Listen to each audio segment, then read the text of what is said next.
નમસ્કાર મિત્રો, આજના વિડીયોમાં આપણે નરસિંહ મહેતા ભાગ 3 વિશે જાણીશું. તમે ભાગ 1 અને ભાગ 2 ન જોયો હોય તો શરૂઆત ભાગ 1 અને 2 જોવા માટે તમે ડિસ્ક્રિપ્શનમાં તે વિડીયોની લિંક આપેલી છે. આજે આપણે મિત્રો ભક્ત નરસિંહ મહેતાના ભાગ 3 વિશે જાણીશું. ભાગ 1 અને ભાગ 2 માં આપણે મહાત્માની કૃપા નરસિંહ મહેતા પર કેવી રીતે થઈ, તેમનો કુટુંબ વિસ્તાર જોયો, તેમના પર શિવ કૃપા કેવી રીતે થઈ, પછી ભગવાનની કૃપાથી તેમને રાસ દર્શન કેવી રીતે કર્યું, તેમનો અનન્યાશ્રમ, કુંવરબાઈનું કરિયાવર કેવી રીતે ભગવાને પૂરું કર્યું, દીકરાનું સગપણ થઈ ગયું, સામળસાનો વિવાહ, ત્યાં સુધી આપણે જોયું ભાગ 2ના અંદર.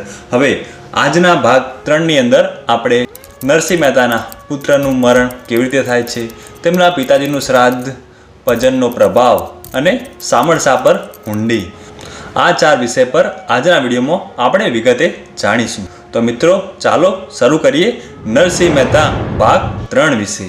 જે વ્યક્તિ આજે ધનવાન હોય તે કાલે કંગાળ પણ થઈ શકે છે. જે આજે હષ્ટપુષ્ટ અને નિરોગી હોય તે જ આવતીકાલે અનેકો રોગનો શિકાર બની શકે છે, અચાનક જિંદગી ગુમાવી બેસે છે.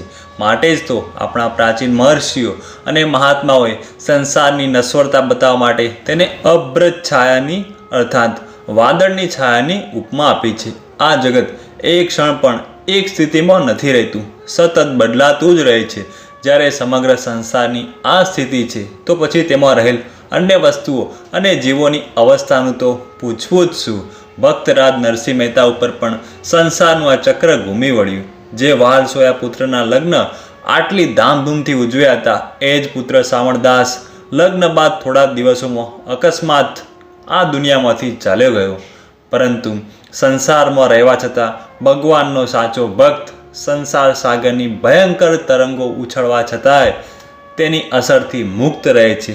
બલકે તે સાંસારિક દુઃખોને પણ ભગવાનનો કૃપા પ્રસાદ માની હસતા મોંએ સ્વીકારી લે છે, કારણ કે તેની દ્રષ્ટિએ દુઃખ તો તેના ભગવત પ્રેમને વધુ પ્રગાઢ બનાવે છે. આ કારણથી તો માતા કુંતીએ ભગવાન શ્રી કૃષ્ણ પાસે વરદાન માગ્યું હતું કે હે પ્રભુ, આપ જો મારા પર પ્રસન્ન હો તો મને હંમેશા દુઃખ જ આપતા રહેજો. તો પછી પરમ ભાગવત નરસિંહ મહેતાને તો દુઃખ ક્યાંથી થાય? તેમણે તો પ્રથમથી જ સર્વ કંઈ ભગવાનનું જ સમજી રાખ્યું હતું અને એકમાત્ર ભગવાનને જ પોતાના બનાવી દીધા હતા. નિરંતર ભગવાન શ્રી કૃષ્ણનું જ ભજન કરતાં કરતાં તેમનું હૃદય ભગવાનમય બની ગયું હતું. તેઓ જાણે કે ભગવત ભક્તિરૂપ નૌકા દ્વારા દુસ્તર શોક સાગરને પાર કરી ચૂક્યા હતા. પોતાના એકના એક પુત્રનું મરણ અને નવપરિણીત પુત્ર વધુના વૈધવ્ય જેવા મહાન સાંસારિક દુઃખથી તેઓ જરા પણ વ્યથિત ન થયા, બલકે પુત્રના વિરહથી વ્યાકુળ થયેલ માણેકબાઈને સાંત્વના આપી સમજાવ્યા, ભલું થયું ભાગી જંજાળ, સુખે ભજીશું શ્રી ગોપાળ. પતિની આવી દઢતા જોઈ અને તેમના ઉપદેશથી પ્રભાવિત થઈ માણેકબાઈનો શોક પણ દૂર થયો. પતિ પત્ની બંને ભગવાન શ્રી કૃષ્ણની કૃપાથી આ ઘટનાને તદ્દન વિસારી દઈ આનંદપૂર્વક ભગવત ભજન અને સંત સેવામાં જીવન વિતાવવા લાગ્યા. નરસિંહ મહેતાનું આ પદ પુત્રના મૃત્યુ સમયે રચાયેલું માનવામાં આવે છે. હવે મિત્રો આપણે નરસિંહ મહેતાના પિતાજીના શ્રાદ્ધ વિશે જાણીશું. પુત્ર વિયોગને લગભગ 6 માસ પસાર થયા બાદ શ્રાદ્ધના દિવસો આવ્યા. સામાન્ય રીતે ગુજરાત કાઠિયાવાડમાં બધા લોકો ભાદરવા મહિનાના પિતૃપક્ષમાં પોતપોતાના પિતૃઓને નિમિત્તે પિંડદાન કરી શ્રાદ્ધ વિધિ કરે છે અને તે દિવસે બ્રાહ્મણોને તેમજ સગા સંબંધીઓને ભોજન કરાવે છે. નરસિંહ મહેતાના પિતાજીની શ્રાદ્ધ તિથિ 7મી હતી. મોટાભાઈ બંસીધરે તે દિવસે શ્રાદ્ધ કરવાનું નક્કી કરી આગલા દિવસે બ્રાહ્મણોને અને અન્ય જ્ઞાતિબંધુઓને ભોજનના આમંત્રણ આપી દીધા. કુળના રિવાજ મુજબ તે નરસિંહરામને ઘેર પણ નોતરું આપવા આવ્યા અને કહ્યું, નરસિંહ, કાલે પિતાજીનું શ્રાદ્ધ છે એટલે હું તને સહકુટુંબ મારે ત્યાં જમવાનું આમંત્રણ આપવા આવ્યો છું. તારી પત્નીને તો આજે જ મોકલી આપજે, કારણ કે ત્યાં ઘણા પ્રકારનું કામકાજ રહેશે. તું પણ કાલે સવારે 7 વાગ્યા સુધીમાં આવી જજે. વૈરાગીઓના અખાડામાં એક દિવસ ન જતો. નરસિંહરામે અત્યંત શાંત ચિત્તથી જવાબ આપ્યો, મોટાભાઈ, સાધુ સંતો તો મને પ્રાણથી વધુ પ્યારા છે. તેથી હું તો સંતોની સેવા કરીને જ આવીશ. મારી પત્ની પણ ભગવાનનું નૈવેદ્ય તૈયાર કરીને પછી જ કાલે આવશે. અહોહો, ભીખ માગી માગીને સાધુઓની સેવા કરવાનો દંભ કરવાનો આટલો મિજાજ! જો તું આટલી બેપરવાહી રાખે છે તો પછી પિતાજીનું શ્રાદ્ધ કેમ નથી કરી લેતો?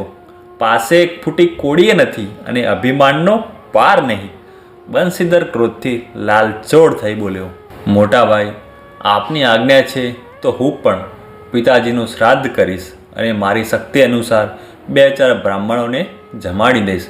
શ્રાદ્ધમાં સગા સંબંધી અને જ્ઞાતિબંધુઓને જમાડવાનો જે પરસ્પર રિવાજ છે તે જોકે સારો છે, પરંતુ આપણે તો શ્રદ્ધયા દીયતે અને નેતિ શ્રાદ્ધમ એ શાસ્ત્ર વચનને ભૂલીને જ્ઞાતિજનોને જ સ્વાદિષ્ટ ભોજન કરાવવામાં પોતાના પિતૃઓનો ઉદ્ધાર સમજી બેઠા છીએ. તે યોગ્ય નથી. પોતાની સ્વાભાવિક શાંતિ સાથે નરસિંહ રામે ઉત્તર આપ્યો. આટલું સાંભળતા જ બંસીધરને તો દાજા પર ડામ દીધો. તેની આંખો ક્રોધથી લાલચોળ થઈ ગઈ અને ઘેર જઈ તેણે બધી વિગત દુરિત ગૌરીને કહી સંભળાવી. દુરિત ગૌરીનો તો પારો પણ ઊંચે ચડી ગયો. તેણે દિયર પરનો બધો ગુસ્સો પતિ પર ઠાલવવાનો શરૂ કર્યો. તે બોલી, તો તમે એક કાળમુખાને ઘેર ગયા જ શું કામ? હું તો એ ભગત ભક્તાણીને પહેલેથી જ સારી રીતે ઓળખું છું. જો શ્રાદ્ધમાં નહીં આવે તો તેમાં આપણું શું બગડી જવાનું હતું? કાન ખજૂરાનો એક પગ કપાઈ જવાથી શું એ લંગડો થઈ જાય છે કે? આ બાજુ નરસિંહ મહેતાએ શ્રાદ્ધ કરવાનું નક્કી કરી નાખ્યું, પણ ઘરમાં એક શેર અનાજનું ઠેકાણું ન હતું. છતાંય ભક્તરાજ તો નિશ્ચિત હતા. તેઓ તો પોતાના એકમાત્ર સ્વામી ભગવાનની સામે બેસીને કીર્તન કરવા લાગ્યા. માણેકબાઈએ તેમની બેફિકરાઈ જોઈ પાસે જઈ કહ્યું, સ્વામીનાથ, આપે આવતીકાલે પિતાજીનું શ્રાદ્ધ કરવાનો નિશ્ચય કર્યો છે અને ઘરમાં શેરભર પણ અનાજ નથી. પહેલો એની વ્યવસ્થા કરવી જોઈએ. પ્રિય, પહેલાં મને ભગવાનનું ભજન કરી લેવા દે, પછી હું બજારમાં જઈ થોડી સામગ્રી ઉધાર લઈ આવવા પ્રયત્ન કરીશ. જો કંઈ ઉધાર મળ્યું તો ભલે, નહીં તો મારો નાથ જાણે અને પિતૃઓ જાણે. ભગતે ઉત્તર આપ્યો. સ્વામી, આપણે પરમાત્માને નાથ તો માની બેઠા છીએ, પણ એમને ત્યાં ન્યાય ક્યાં છે? જુઓ ને, મોટા ભાઈને ઘેર અઢળક સંપત્તિ છે અને આપણને પેટ ભરવાની ચિંતા ઘેરી રહે છે. આટલું બોલતા માણેકબાઈની આંખોમાંથી આંસુની ધાર વહેવા લાગી. સાધ્વી, તું ઘણીવાર આવી ઘૃણિત અશ્રદ્ધા વ્યક્ત કરી મિથ્યા બકવાટ કરવા લાગે છે. આજે પણ તે મારા નાથ પર વ્યર્થ દોષારોપણ કરી નાખ્યું. ભગવાન તો ન્યાયી અને અત્યંત દયાળુ છે. તેમણે ત્યાં પાપ પુણ્યના બરાબર લેખાજોખા થાય છે. મારું દુર્ભાગ્ય છે કે તું મારી અર્ધાંગીની થઈને પણ અશ્રદ્ધાનો ભાવ ધરાવે છે. પ્રિય, હું વારંવાર કહી ચૂક્યો છું અને આજે પણ હું કહું છું કે જે સાચું સોનું હોય છે તેને જ ઘર્ષણ, છેદન, તાપન ને તાડન આદિ દુઃખો સહન કરીને કસોટી પર ચડવું પડે છે. સોની માટે તો એ જ ઉચિત છે કે તે લોખંડ આદિ અન્ય હલકી ધાતુઓની પરીક્ષા ન કરે, પણ શુદ્ધ સોનાની જ પરીક્ષા કરે. વાસ્તવમાં આજે આપણી કસોટી થઈ રહી છે અને આવી કસોટી એ જ મનુષ્યની સાચી પરીક્ષા છે. મને તો દ્રઢ વિશ્વાસ છે કે આ પરમપિતાના દરબારમાં ક્યારેય ભૂલથી પણ અન્યાય નથી થતો. નરસિંહ રામે ખૂબ જ જોરદાર શબ્દો દ્વારા પત્નીનું સમાધાન કર્યું. નાથ, ક્ષમા કરો, મારી આંખ ઉઘડી ગઈ છે. હવે પછી કદાચ આનાથી કોઈ અધિક વિપત્તિના દિવસો આવશે તો પણ હું વિચલિત નહીં થાઉં અને પરમ કૃપાળુ જગન્નાથ પર પૂર્ણ વિશ્વાસ રાખીશ. મારી પાસે આ જે 2 માસા સોનાના બુટિયા છે તે વેચીને આવશ્યક સામગ્રી લઈ આવીને અને કાલનું કામ પતાવી દઈએ. આટલું કહી તેણે કાનમાંથી આભૂષણ કાઢી મહેતાજીના હાથમાં મૂક્યા. સાચી અર્ધાંગીની એ જ છે કે જે પતિને આપત્તિના સમયે ધીરજ આપી તેના દુઃખમાં પણ ભાગીદાર બને. ધીરજ ધર્મ મિત્ર અરુનારી, આ પદકાલ પરીખી અહીં ચારી. નિર્ધન સ્થિતિમાં જ સ્ત્રીની પરીક્ષા થાય છે. માણેકબાઈના દાગીના લઈ મહેતાજી બજારમાં ગયા અને તે વેચીને તેમણે કેટલીક જરૂરી ચીજ વસ્તુઓ ખરીદી. માત્ર ઘી લેવાનું બાકી રહી ગયું. અન્ય વસ્તુઓ લઈ તેઓ ઘેર આવ્યા. માણેકબાઈએ બધી વસ્તુઓ તપાસીને કહ્યું, નાથ, આટલી સામગ્રીમાં માત્ર 6-7 માણસો પૂરતી રસોઈ બની શકશે. તેથી 3-4 બ્રાહ્મણો અને પુરોહિતજીને જમવાનું નિમંત્રણ આપી આવો.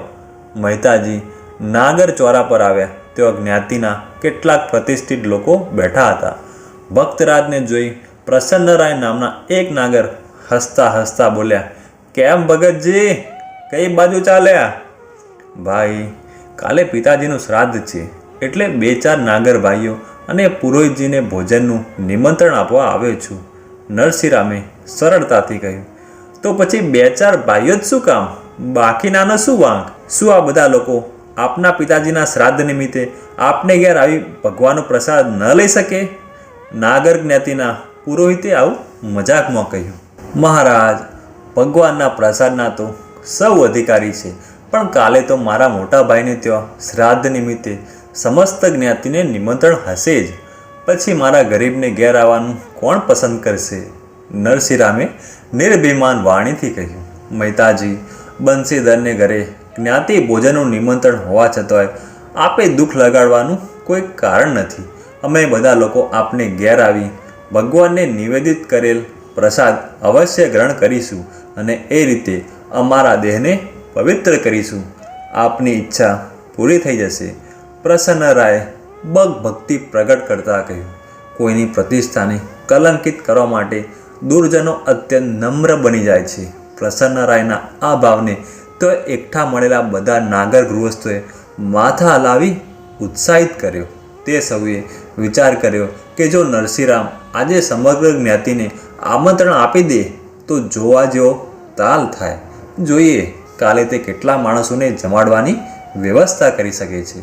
પરંતુ શુદ્ધ હૃદયના માણસને તો સર્વત્ર પોતાની જેમ શુદ્ધતા જ દેખાય છે. નરસિંહરામ મહેતાએ વિચાર કર્યો કે જ્યારે જ્ઞાતિના બધા પ્રતિષ્ઠિત લોકો ભગવત પ્રસાદની અપેક્ષા રાખી રહ્યા છે તો તેનો અનાદર કરવો એ ઠીક નથી. વડે જ્ઞાતિ ગંગાના આગમનથી મારું આગમન પવિત્ર થશે.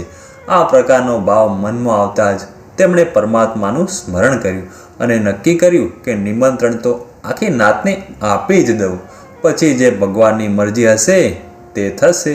બસ તેમણે પુરોહિતને કહી દીધું, પુરોહિતજી, આપ જ્ઞાતિના 700 ઘેર શાગ માટે ભોજનનું નિમંત્રણ આપી આવો. આવતીકાલે સાંજે શ્રી દ્વારકાધીશ કી જય નો ઘોષ કરતા જ્ઞાતિભાઈ મારી ઝૂંપડીને પાવન કરશે.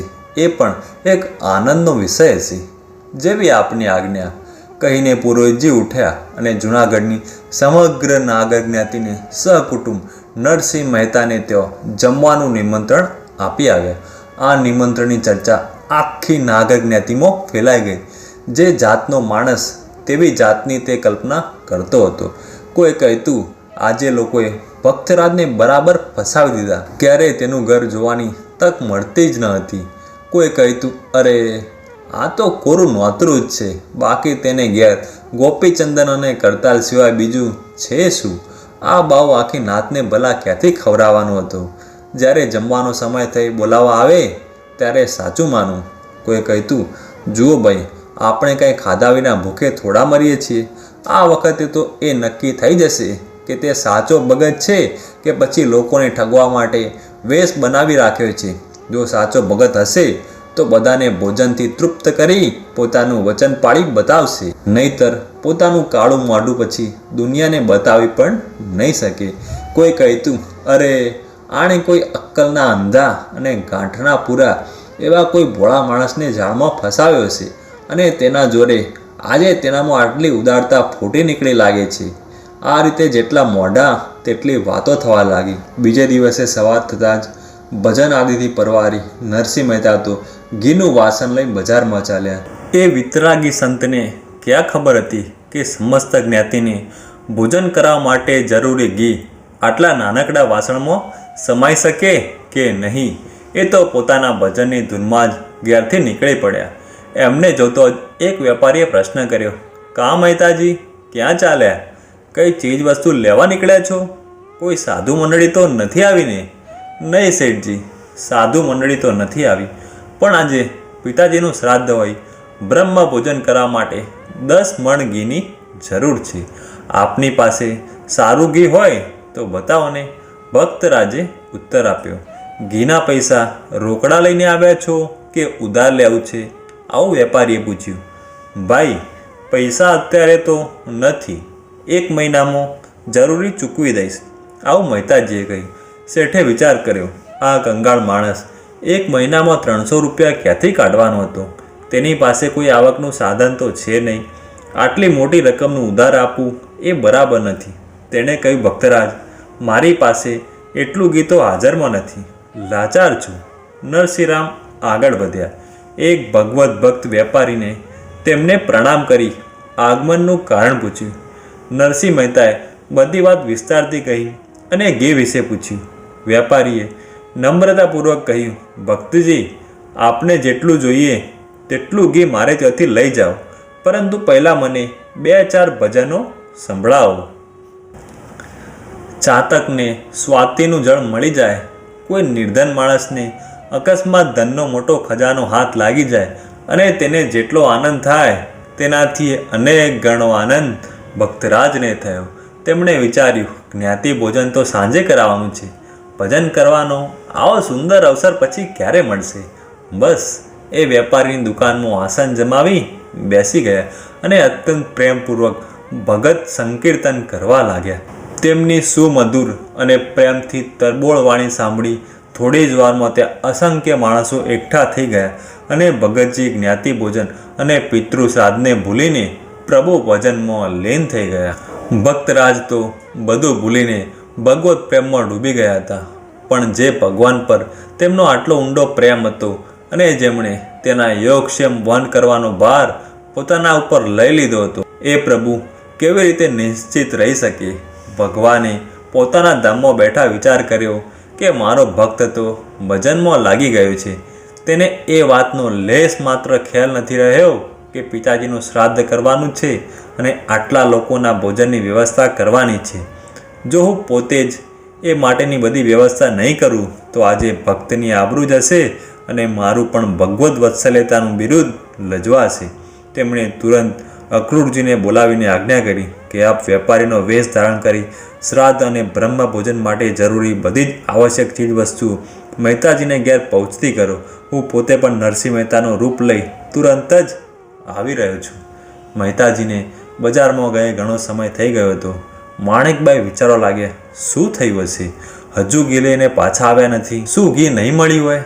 જો ઘી નહીં મળે તો શ્રાદ્ધનું અને બ્રાહ્મણનું ભોજન કેવી રીતે થશે? શું આજે મારે આંગણેથી બ્રાહ્મણો ભૂખ્યા પાછા જશે? અરે રે, તો કેટલું પાપ લાગશે. મહેતાજી તો ખૂબ બેદરકાર છે. લાગે છે કે ક્યાંક સાધુઓની જમાતમાં જઈને બેઠા હશે અને કામકાજ ભૂલી ગયા હશે, નહીં તો પાછા તો આવ્યા જ હોય ને. હે ભગવાન, આજે લાજ કેમ રહેશે? માણેકબાઈ આવા વિચારમાં બેચેન હતા કે એકાએક ભગવાનની આજ્ઞા અનુસાર શેઠના વેશમાં અક્રૂરજી બધો સામાન એક ગાડામાં ભરાવીને આવી પહોંચ્યા. માણેકબાઈની ચિંતા તુરંત જ ગાયબ થઈ ગઈ અને તે અત્યંત પ્રસન્નતા સાથે બધી સામગ્રી યોગ્ય જગ્યાએ ઉતરાવવા લાગ્યા. થોડી વારમાં સ્વયં ભગવાન પણ નરસિંહ મહેતાના રૂપમાં ઘી લઈને પાછા આવી ગયા. આ ગુપ્ત રહસ્યને કોઈ જાણી શક્યું નહીં. માણેકબાઈએ મહેતા વેશધારી ભગવાને પૂછ્યું, આટલી બધી વાર ક્યાં લગાડી? હું તો ચિંતામાં પડી ગઈ હતી. આ બધો સામાન ક્યાંથી મેળવ્યો? સતી, આજે પિતાજીના શ્રાદ્ધ નિમિત્તે આખી નાગરનાથને જમાડવાની ભગવાનની ઈચ્છા છે. આ બધો સામાન તેમણે જ આપ્યો છે. ભગવાને હર્ષ સાથે ઉત્તર આપ્યો, નાથ, હું રસોઈ પાણીની બધી વ્યવસ્થા કરું છું. આપ જલ્દીથી પુરોહિતજીને બોલાવી લાવો. બપોરનો સમય થવા આવ્યો છે. હવે શ્રાદ્ધનું કાર્ય આરંભ કરી દેવું જોઈએ. આવું માણેકબાઈએ કહ્યું. ભક્તના વેશમાં ભગવાન પુરોહિતને ઘેર પહોંચ્યા. તેમણે વિનમ્ર સ્વરથી કહ્યું, પુરોહિતજી, સમય થઈ ગયો છે. આપ કૃપા કરી મારે ઘેર પધારી એકો દ્રષ્ટિ શ્રાદ્ધ કરાવી આપો. આ સ્વાર્થી દુનિયામાં ધનવાનનું જ અધિક માન હોય છે. સર્વત્ર ધનવાન જ પૂજ્ય માનવામાં આવે છે. નિર્ધન વ્યક્તિ કદાચ ગુણવાન હોય તો પણ તેના તરફ કોઈ ધ્યાન આપતું નથી. આથી જ તો નીતિકારે ત્યાં સુધી લખ્યું છે કે જ્ઞાન વૃદ્ધાસ તપો વૃદ્ધા વયો વૃદ્ધાસ તથા પરે તે સર્વે ધન વૃદ્ધસ્ય દ્વારે તિષ્ઠંતિ કિંકરા. અર્થાત જ્ઞાની, તપસ્વી અને વયોવૃદ્ધ મનુષ્યને પણ ધનવાન માણસના દરવાજા પર દાસની જેમ રહેવું પડે છે. આપણા ભગતજી પણ લોક દ્રષ્ટિએ નિર્ધન જ હતા ને તો પછી તેમનું કામ કરવા માટે પુરોહિત ક્યાંથી તૈયાર થાય? તેની સ્થૂળ દ્રષ્ટિએ તો સાચો યજમાન એ જ હતો કે જે ખૂબ દક્ષિણા આપે. તેથી તેણે સ્વાર્થમાં આંધળા બની કહ્યું, નરસિંહરામ, તમે તો જાણો જ છો કે આજે બંસીધરભાઈનું પણ નિમંત્રણ આવેલ છે. પછી તેમને છોડી તમારે ઘેર કેમ આવી શકું? કેમ પુરોહિતજી, શું હું તમારો યજમાન નથી કે? આપની દ્રષ્ટિમાં તો ગરીબ અમીર બધા યજમાન સરખા હોવા જોઈએ. નરસિંહ રૂપધારી ભગવાને કહ્યું, બધા યજમાન સરખા તે વળી કેમ હોઈ શકે? તે તો આખી જિંદગીમાં આજે પહેલીવાર નિમંત્રણ આપ્યું છે, જ્યારે બંસીધર તો દર સાલ નિયમિત રીતે અમને બોલાવતો રહે છે. વળી તું ભિખારી દક્ષિણા પણ કેટલી આપવાનો હતો? બરાબરી બતાવવા નીકળ્યો છે. પુરોહિતે તિરસ્કાર ભર્યા શબ્દોમાં આવું ભગવાનને કહ્યું. ભલે મહાશય, તો તમે ત્યાગપત્ર લખી આપો કે આજથી હું નરસિંહનો પુરોહિત નથી, હું કોઈ બીજા બ્રાહ્મણને શોધી લઈશ. આવું ભગવાને કહ્યું. પુરોહિતે તાનમાં આવીને રાજીનામું લખી આપ્યું. પત્ર લઈ ભગવાન ત્યાંથી ચાલતા થયા. રસ્તામાં એક અભણ ગરીબ બ્રાહ્મણ મળી ગયો. ભગવાને તેને કહ્યું, મહારાજ, આપ મારે ઘેર એકોદ્રષ્ટિ શ્રાદ્ધની વિધિ કરાવવા માટે પધારશો? બ્રાહ્મણે નમ્રતાપૂર્વક કહ્યું, નરસિંહરામજી, હું કંઈ ભણ્યો ગણ્યો નથી, માત્ર ખેતીકામ કરી ગુજરાન ચલાવું છું, એટલે હું આપને કામને યોગ્ય નથી. કોઈ વિદ્વાન બ્રાહ્મણને બોલાવી લાવો. મહારાજ, આપ જ સાચા બ્રાહ્મણ છો અને બધું જ જાણો છો. જે બ્રાહ્મણ વિદ્વાન હોવા છતાં અહંકારના નશામાં ચૂર છે, એ બ્રાહ્મણત્વથી ઘણો દૂર છે. મારે એવા બ્રાહ્મણની જરૂર નથી. આપ કૃપા કરી મારે ત્યાં પધારો. આપ દ્વારા મારું કામ સંપન્ન થઈ જશે. આમ કહી ભગવાને તે અભણ બ્રાહ્મણને લઈ ઘેર આવ્યા. ભગવાનની આજ્ઞા અનુસાર ઘર પર શ્રાદ્ધ માટેની જરૂરી બધી ચીજ વસ્તુઓ તૈયાર જ હતી. ભગવાન પોતે નરસિંહના વેશમાં શ્રાદ્ધ સરાવવા બેસી ગયા. ભગવાનનો સ્પર્શ થતાં પેલો અભણ બ્રાહ્મણ સઘળા વેદ શાસ્ત્રોનું પ્રકાંડ પંડિત વિદ્વાન બની ગયો. તેને અત્યંત વિધિપૂર્વક બધું કામ પૂર્ણ કરાવ્યું. તે સર્વસમર્થ પરમાત્મા મુકમ કરોતી વાચાલમની દિવ્ય શક્તિ ધરાવે છે. તેમને માટે આમ કરવું તેમાં શું આશ્ચર્ય છે? શ્રાદ્ધ વિધિ સમાપ્ત થયા પછી ભગવાને બ્રાહ્મણને 50 સોના મહારો દક્ષિણામાં આપી અને અત્યંત આદર સાથે ભોજન કરાવ્યું. નાગર વેશધારી ભગવાનના અનુચરોએ સમસ્ત નાગર જ્ઞાતિને બોલાવીને અત્યંત પ્રેમ અને આદર સહિત ભોજન કરાવ્યું. બધા લોકો ખૂબ જ સંતુષ્ટ થયા. આ રીતે સાંજ થતાં સુધીમાં તો બધું કાર્ય સારી રીતે આટોપી ભગવાન પોતાના અનુચરો સાથે અંતર ધ્યાન થઈ ગયા. બધું કામ સમાપ્ત કરી અંતે માણેકબાઈ પોતે પ્રસાદ લેવાની તૈયારી કરી રહ્યા હતા. એટલામાં હાથમાં ઘીનો ડબ્બો લઈને ભગતજી ઘરમાં દાખલ થયા. ખૂબ મોડું થઈ જવાને કારણે અને શ્રાદ્ધ ન કરી શકવાને કારણે તેઓ મનમાં ને મનમાં સંકોચાઈ રહ્યા હતા. તેમને આ રીતે જોતા જ માણેકબાઈને આશ્ચર્ય સાથે પૂછ્યું, સ્વામી, બધાને જમાડીને વિદાય કર્યા પછી વળી તમે આ શું લઈ આવ્યા? અરે, તું શું કહે છે? શ્રાદ્ધ અને બ્રહ્મભોજન થઈ ગયા? હું તો સવારમાં ઘી લેવા ગયો હતો, તે અત્યારે આવી રહ્યો છું. રસ્તામાં એક ભગત મળી ગયા હતા, તેમને થોડા ભજન સંભળાવી સીધો ચાલ્યો આવું છું. એ કારણે મારે વિલંબ પણ થઈ ગયો. નરસિંહરામે નવાઈ પામતા કહ્યું, તો પછી વિધિવત શ્રાદ્ધ કરાવી હજારો માણસોને ભોજન કોણે કરાવ્યું? હું તો ચોખ્ખું જોઈ રહી હતી કે આ બધું આપ જ કરી રહ્યા હતા. આપ મારી સાથે આવી મજાક શું કામ કરો છો? માણેકબાઈએ આશ્ચર્યચકિત થઈને આ કહ્યું, પ્રિયે, હું મજાક નથી કરતો.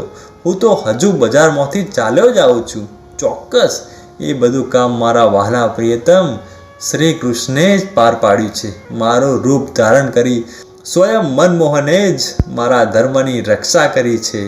ભગવાનની કેટલી મહાન કૃપા છે! આટલું કહેતા તો પતિ પત્ની બંનેના નેત્રો પ્રેમાશ્રુથી છલકાઈ ગયા અને તેઓ પ્રેમમગ્ન બની ભગવત ભજન કરવા લાગ્યા. હવે મિત્રો, આગળનો પ્રસંગ ભજનનો પ્રભાવ શું છે તે વિશે જાણીશું.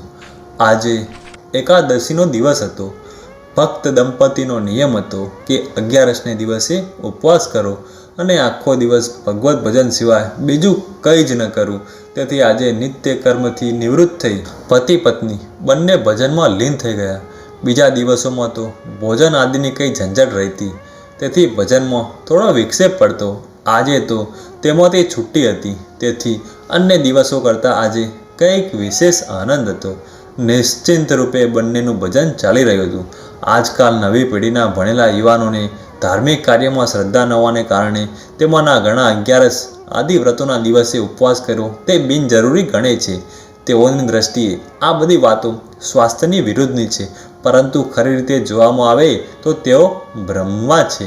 આપણા પ્રાચીન ઋષિમુનિઓએ 11 આદિ વ્રતોને ધર્મની સાથે જોડીને આપણા ઉપર મોટો ઉપકાર કર્યો છે. કદાચ આપણે ધાર્મિક તત્વને એક બાજુ રાખીને તો વૈજ્ઞાનિક દ્રષ્ટિએ પણ આવા વ્રતોનું ઘણું મહત્ત્વ છે. એ વાતનો તો બધા સ્વીકાર કરશે કે 10 ઇન્દ્રિયો અને મનને સંયમિત રાખવા એ મનુષ્યને માટે અત્યંત જરૂરી છે. આજે માણેકબાઈની તબિયત થોડી નરમ હતી, જરા તાવ પણ આવી ગયો હતો, છતાં શરીરની ખેવના કર્યા વિના પતિની સાથે તે ભજનમાં લાગી ગયા હતા. કોટી જન્માન જીતે પુણ્ય કૃષ્ણે ભક્તિ પ્રજાયતે એ શાસ્ત્ર વચનની નજર સમક્ષ રાખી તે પોતાનો મનુષ્ય જન્મ સફળ બનાવી રહ્યા હતા. પતિ પત્ની બંને ભગવત પ્રેમમાં એટલા તો ડૂબી ગયા હતા કે જાણે આ માયિક જગતથી બહાર નીકળી ભજન આનંદના અનુરૂપ જગતમાં વિહાર કરી રહ્યા હોય. ભજન કરતાં કરતાં સાંજ ઢળવા આવી. ભક્તરાજ ભજનને વિરામ આપી સ્નાન કરવા માટે દામોદર કુંડ પર ગયા. સ્નાનાદિથી પરવારી બાજુના બગીચામાંની થોડા ફૂલ અને તુલસીદળ લીધા અને ઘર તરફ ચાલ્યા. તેમના મુખમાંથી હરે કૃષ્ણ કૃષ્ણ કૃષ્ણ હરે હરિનો મધુર ધ્વનિ અબાધ રીતે નીકળી રહ્યો હતો. ચાલતા ચાલતા અચાનક તેમના કાને ભક્તરાજ જય શ્રી કૃષ્ણનો અવાજ અથડાયો. કીર્તન મગ્ન દશામાંથી જરા જાગી તેમણે અવાજ તરફ નજર કરી તો થોડે દૂર રસ્તામાં એક બાજુ એક અત્યંજને 2 હાથ જોડી પ્રણામ કરતા જોયો. ઘણા વર્ષોથી આ અત્યંતને ભક્તરાજ નરસિંહ મહેતા પર અત્યંત શ્રદ્ધા હતી. તે દરરોજ સ્નાન કરીને પાછા પડતા ભક્તરાજના દર્શન કરતો. તે ભક્ત અને ભગવાનને એક રૂપ જ સમજતો હતો. નરસિંહરામ તો આત્મવત સર્વભૂતેશુનો ભાવ ધરાવતા જ હતા. તેમણે પ્રેમથી ઉત્તર આપ્યો, જય શ્રી કૃષ્ણ ભગત. ભક્તરાજ, હું આપને એક વિનંતી કરવા ઈચ્છું છું. અત્યંજે નમ્રતાપૂર્વક નિવેદન કર્યું, ભાઈ, એવું તે વળી શું કામ આવી પડ્યું છે કે જે માટે મને વિનંતી કરવી પડે? હું તો શ્રી કૃષ્ણના નામ સિવાય બીજું કંઈ જાણતો નથી. છતાંય મારે લાયક કંઈ કામ હોય તો વિના સંકોચે કહો. નરસિંહરામે અભિમાન રહિત સ્વરમાં કહ્યું, મહેતાજી, મારે કોઈ સાંસારિક કાર્ય માટે વિનંતી નથી કરવાની.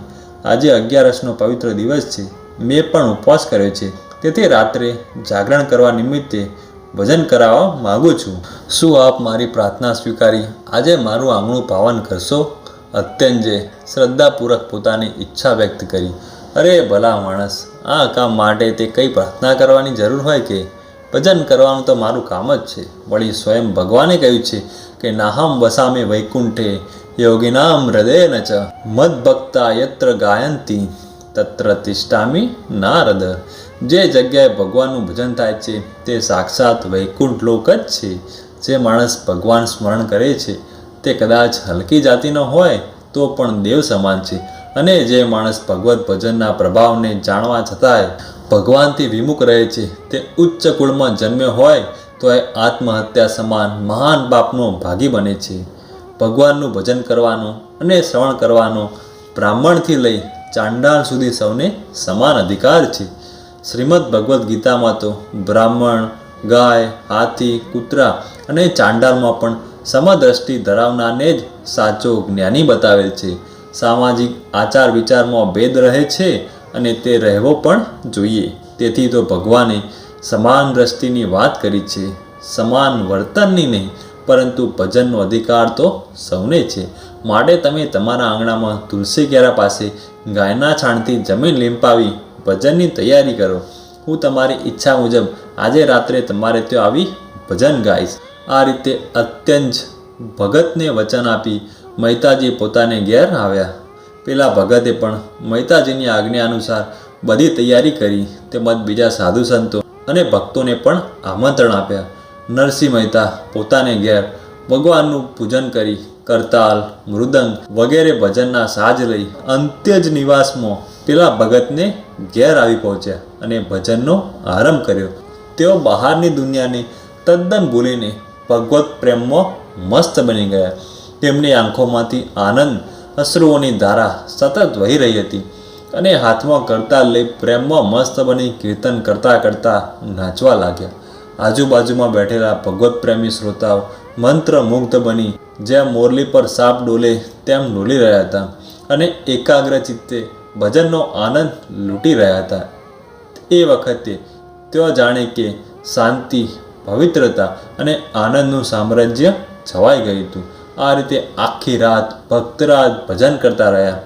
આ બાજુ માણેકબાઈના તાવે ધીરે ધીરે ભીષણ રૂપ ધારણ કર્યું. એ વખતે ઘરમાં તેની સારવાર કરનાર કોઈ હતું જ નહીં. તે ધગધગતા શરીરે પણ નિરંતર ભગવત નામ રટી રહ્યા હતા. તે ત્યાં સુધી કે બેભાન સ્થિતિમાં તેની જીભ ભગવાનને પોકારી રહી હતી, જાણે કે તેણે સંસાર સાથેનો સંબંધ તોડી સમાધિસ્થ અવસ્થામાં એક પરમાત્મા સાથે જ સંબંધ જોડી દીધો હતો. પ્રાતઃકાળ થતાં ભક્તરાજ ભજન પૂજા કરી ઘેર આવીને જોઈએ છે તો પત્ની મરણાસન સ્થિતિમાં છેલ્લા શ્વાસ લઈ રહી હતી. નરસિંહ મહેતા પત્નીની આવી સ્થિતિ જોઈ તેની શુશ્રૂષામાં લાગી ગયા, પરંતુ ભગવાનનું વિધાન કંઈ જુદું જ હતું. પતિના આગમન પછી તેમણે એકવાર આંખ ઉગાડી તેમના દર્શન કર્યા અને અંતિમ વાર ભગવાનના નામનું જોરથી ઉચ્ચારણ કરી સદાને માટે આ મૃત્યુલોક સાથેનો સંબંધ તોડી નાખ્યો. એ સમયનું દ્રશ્ય વજ્ર જેવા કઠોર હૃદયના માણસને પણ પીગળાવી દે તેવું હતું. એકના એક નવપરિણીત યુવાન પુત્રનું મૃત્યુ અને પછીના થોડા જ સમયમાં પ્રૌઢ અવસ્થાએ સહધર્મચારિણીની વિદાય, આવી બંને વિપત્તિઓ આવી તે સાંસારિક દુઃખની સીમા જેવી ગણાય. પણ છતાંય વિતરાગી ભક્ત પ્રવર નરસિંહ મહેતા તે તદ્દન સ્વસ્થ અને શાંત રહ્યા. હકીકતે તેઓ આ જન્મ મૃત્યુરૂપ સંસારમાં રહેતા જ ક્યાં હતા કે જેથી તેમને અહીંના દુઃખ શોકનો સ્પર્શ થાય. તેઓ તો હંમેશા કોઈ બીજા દિવ્ય લોકમાં વસતા હતા કે જો એક રસ આનંદ નિરંતર પ્રવાહિત થતો રહે છે. પત્નીનો વિયોગ જોઈ ભક્તરાજે વિચાર કર્યો કે આ સંસારમાં જેની સાથે રહેવાનું કારણે હું સંસારી કહેવાયો હતો તે વસ્તુ સ્ત્રીને પણ પરમાત્માએ મારાથી અલગ કરી આપી. એ ભગવાનનો અનુગ્રહ જ છે. ભજન કરવામાં સહયોગ આપનાર સંગીનીનો વિયોગ થઈ ગયો, પરંતુ સંભવ છે કે આ સ્થિતિમાં ભજન વધુ સારી રીતે થઈ શકશે. ભગવાનની ઈચ્છાથી થતું પ્રત્યેક કાર્ય ન્યાયપૂર્ણ અને મંગળમય જ હોય છે તેમ સમજી માણસે વીતેલી વાતનો શોક ન કરવો જોઈએ. દુઃખદ પરિસ્થિતિમાં શોક કરવાથી માણસનું શું વળે છે?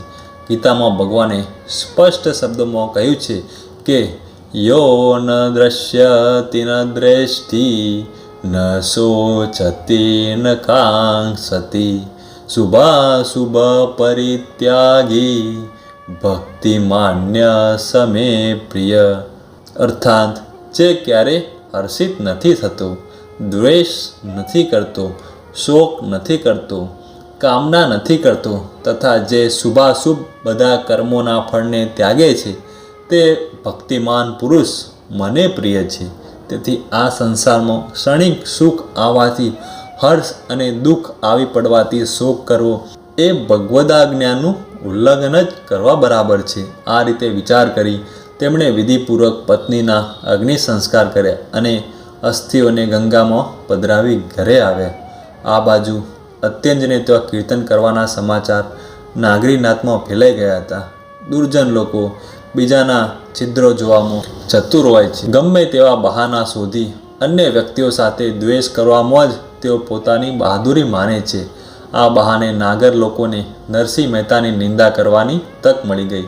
નાગર ચોરા પર મહેતાજી વિશે જોરશોરથી ચર્ચા શરૂ થઈ ગઈ. કાકા, આ ભગતડાએ તો હવે નાત જાતની મર્યાદાને પાતાળમાં પેસાડી દીધી.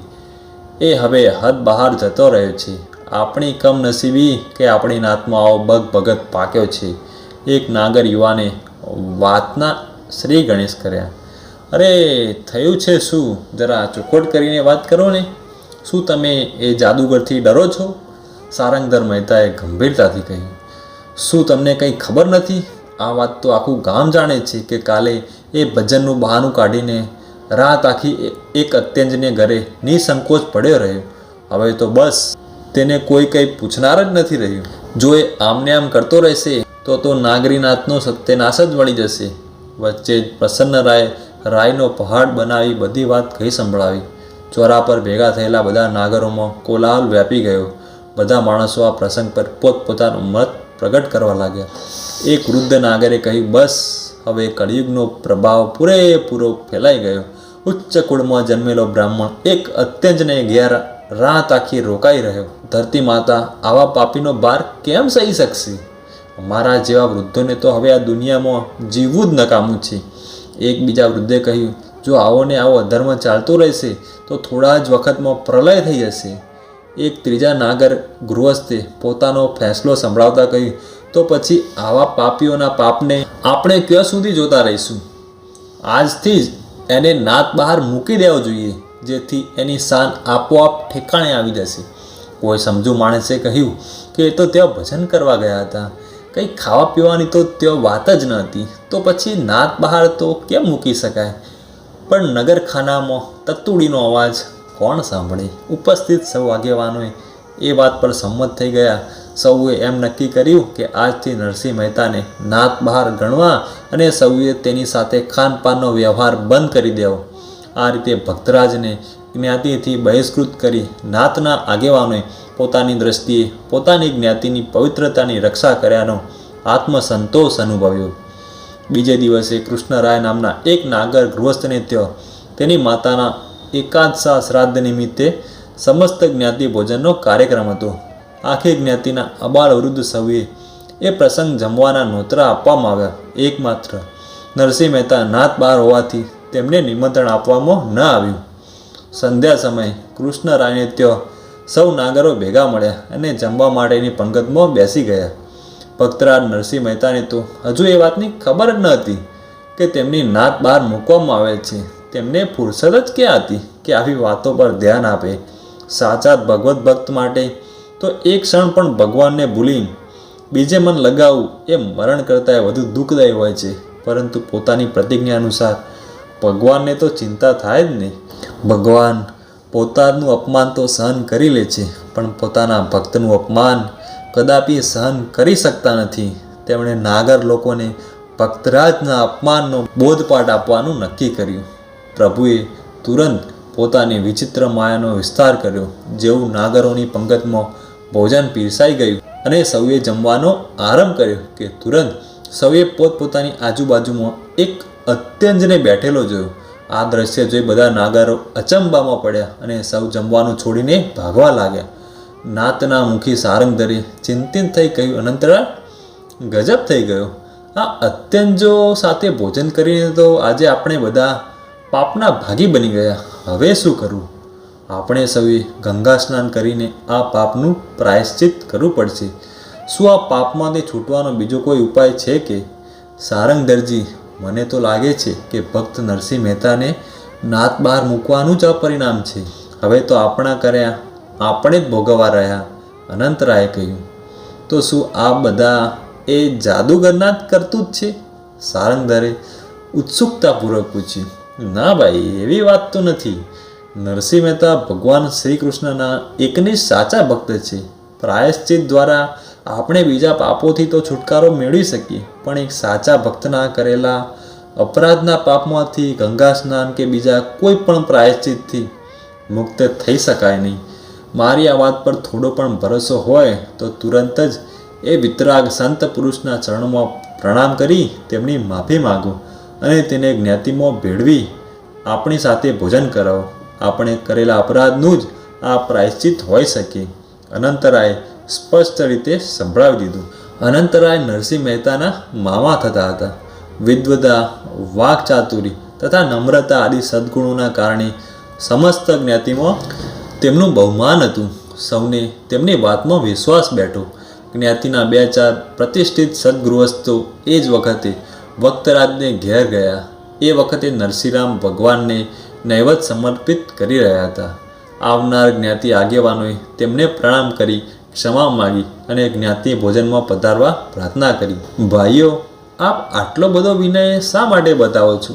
આવી પ્રાર્થના તો એકમાત્ર ભગવાનને જ કરવી યોગ્ય ગણાય. હું તો આપ સૌનો તુચ્છ દાસ છું. મારામાં કોઈ વિશેષતા નથી.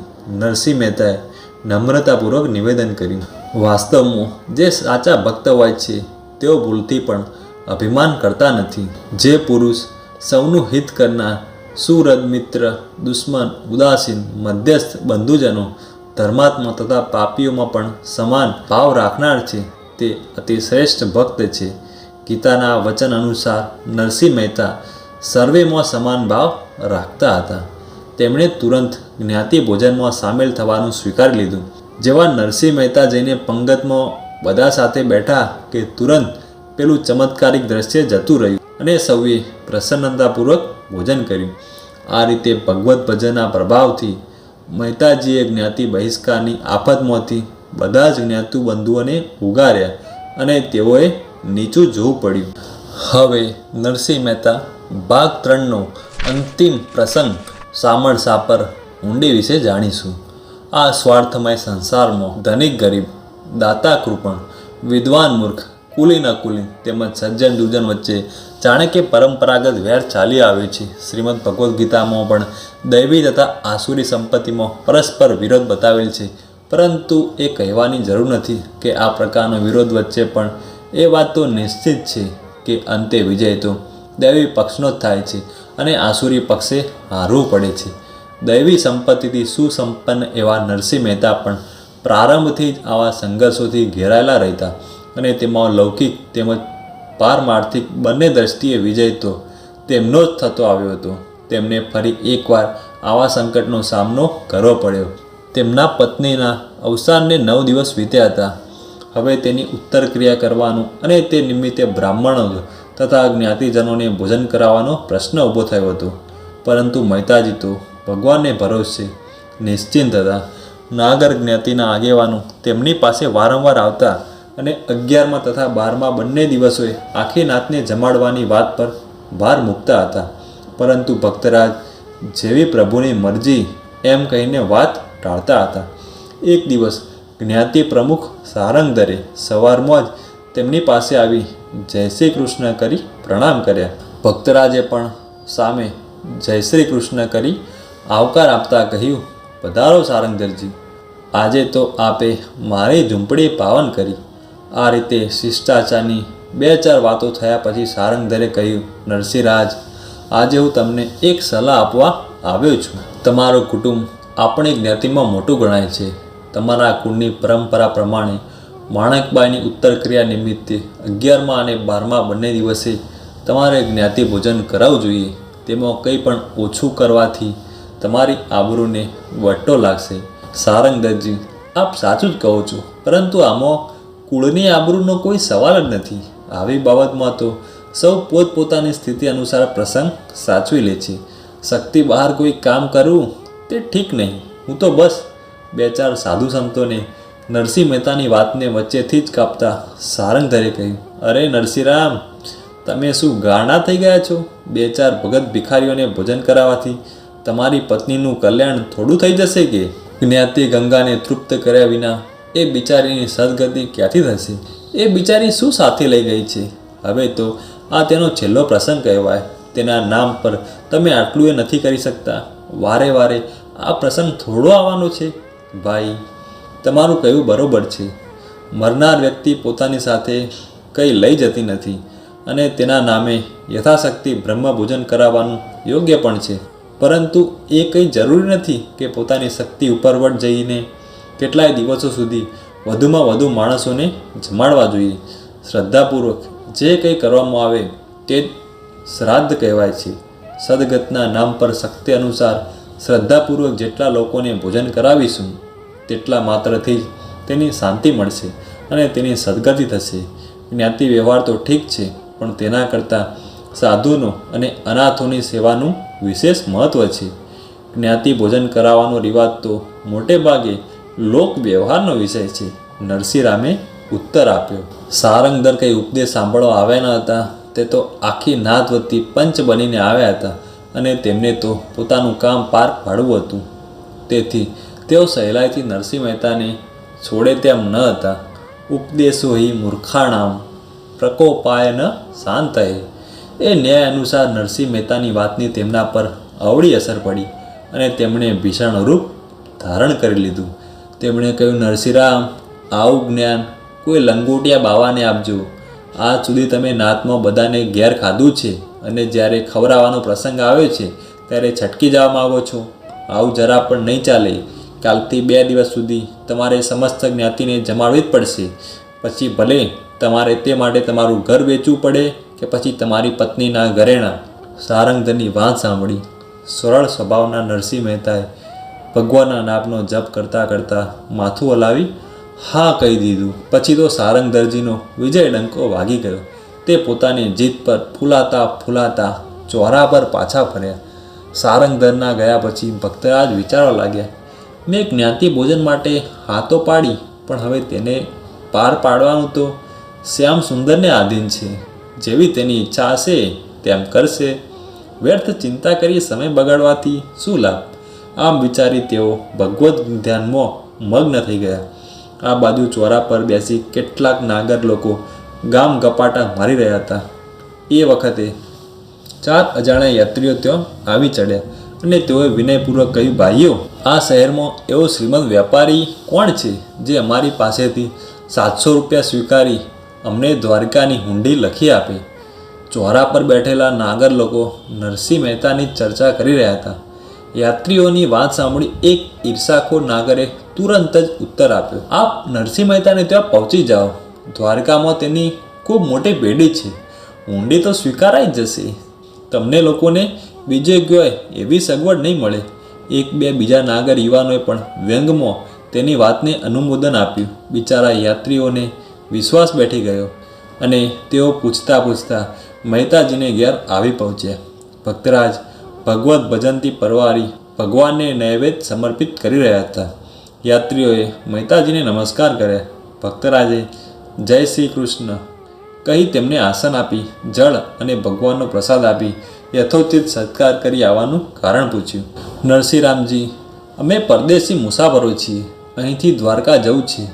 રસ્તો જરા વિકટ હોવાથી સાથે જોખમ લઈને ચાલવું અમને અયોગ્ય અને ભયજનક લાગે છે. તેથી જો આપ અમારી પાસેથી આ 700 રૂપિયા સ્વીકારી અને દ્વારિકાની હુંડી લખી આપશો તો આપની મોટી કૃપા ગણીશું. એક યાત્રીએ નમ્રતાથી કહ્યું, હરિભક્તો, આપને મારું ઘર કોણે ચિંધ્યું? ભક્તરાજે હસતા હસતા પૂછ્યું.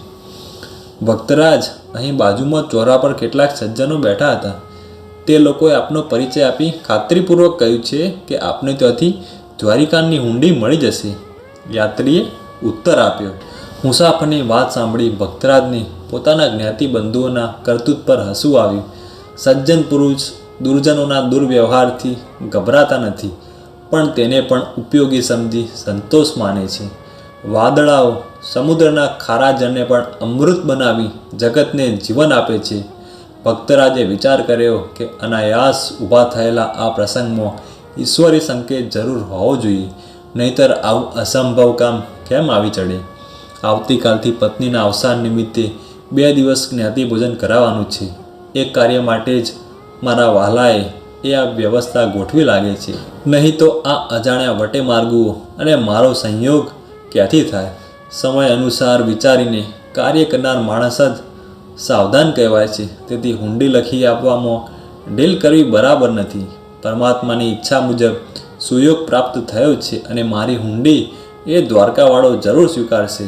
આમ વિચાર કરી ભક્તરાજે 700 રૂપિયા લઈ લીધા અને નીચે પ્રમાણે હુંડી લખીને તે લોકોને આપી દીધી.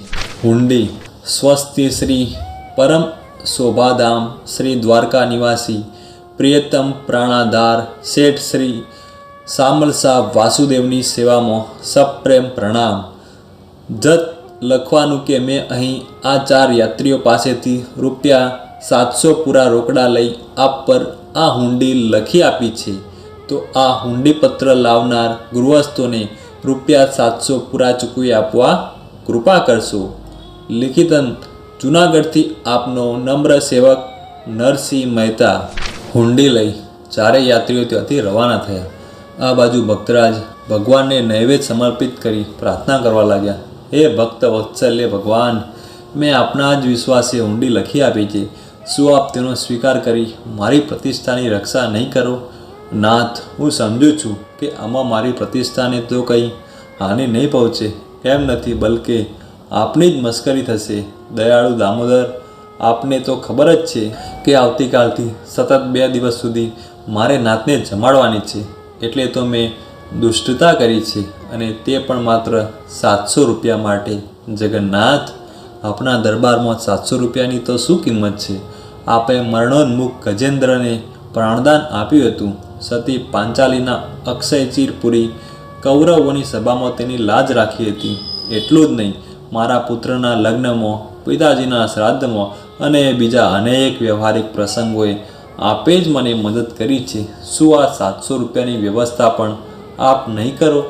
પ્રાર્થના કરતાં કરતાં ભક્તરાજના નેત્રોમાંથી આંસુની ધાર વહેવા લાગી અને તેઓ ભગવાનની પ્રતિમા સામે પ્રભુના ચરણોમાં લેટી પડ્યા. કેટલો સમય તેઓ એ સ્થિતિમાં જ પડ્યા રહ્યા તેનું તો એમને પોતાને પણ ભાન ન હતું. બીજે દિવસે સવારથી જ આ જ્ઞાતિ ભોજનની તૈયારીઓ થવા લાગી. જરૂરી ચીજ વસ્તુઓ બજારમાંથી આવી ગઈ અને ખૂબ સારી રીતે સતત 2 દિવસ સુધી જ્ઞાતિ ભોજન ચાલતું રહ્યું. આખી નાગરી નાતના લોકો ખૂબ સંતુષ્ટ થયા. પેલા તીર્થયાત્રીઓ નિશ્ચિત સમયે દ્વારકા પહોંચ્યા. તેમણે ભગવાન દ્વારકાધીશના દર્શન કરી પછી હુંડીના રૂપિયા મેળવવા માટે શેઠ સામણસા વાસુદેવની તપાસ શરૂ કરી. બજારમાં પૂછતા કોઈએ એ વેપારીનું ઠેકાણું બતાવ્યું નહીં. યાત્રીઓ ચક્કરમાં પડી ગયા. તેમને શંકા જાગી અને વિચારો લાગ્યા કે ક્યાંક એ ભગતે આપણને છેતર્યા તો નથી ને? કદાચ એવું હશે તો જૂનાગઢમાં તો એનું ઘર છે જ ને, ત્યાંથી ક્યાં જવાનું? તેણે ત્યાં તો રૂપિયા પાછા આપવા જ પડશે. પણ દેખાવમાં તો એ સત્પુરુષ લાગતા હતા. આવો માણસ દગો કેમ આપે?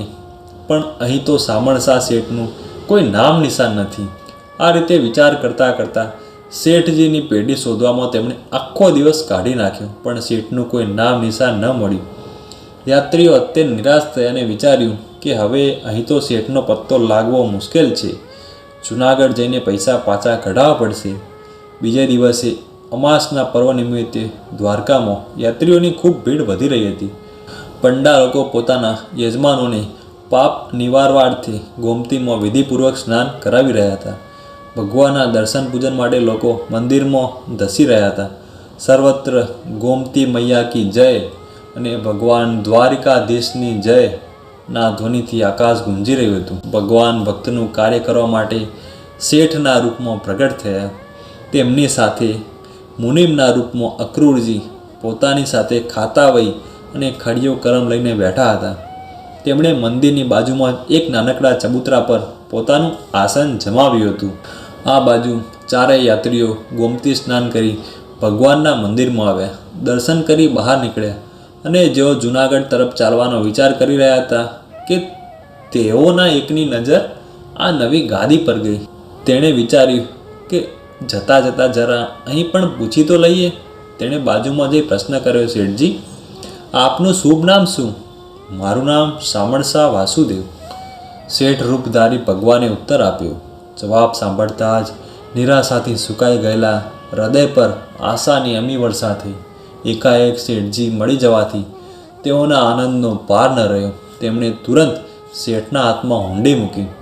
હુંડી જોઈ શેઠજીએ તુરંત મુનિમના હાથમાં આપી અને 700 રૂપિયા ચૂકવી આપવા આજ્ઞા કરી.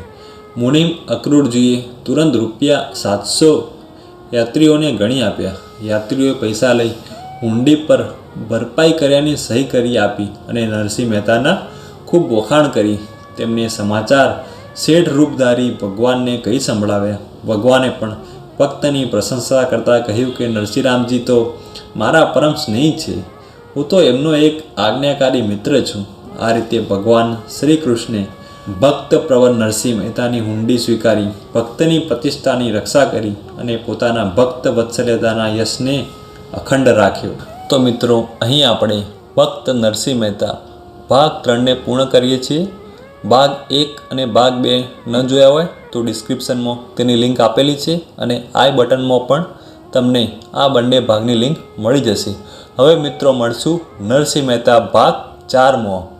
તેના અંદર આપણે કુંવરબાઈનો ઘર સંસાર, ભક્ત પુત્રીનું શ્રીમંત, દ્વેષ સામે પ્રેમ અને ભગતની કસોટી કેવી રીતે થાય છે તે વિશેની રોચક કહાની વિશે આપણે જાણીશું. તો મળીએ મિત્રો નરસિંહ મહેતા ભાગ 4માં. ધન્યવાદ. જય શ્રી કૃષ્ણ.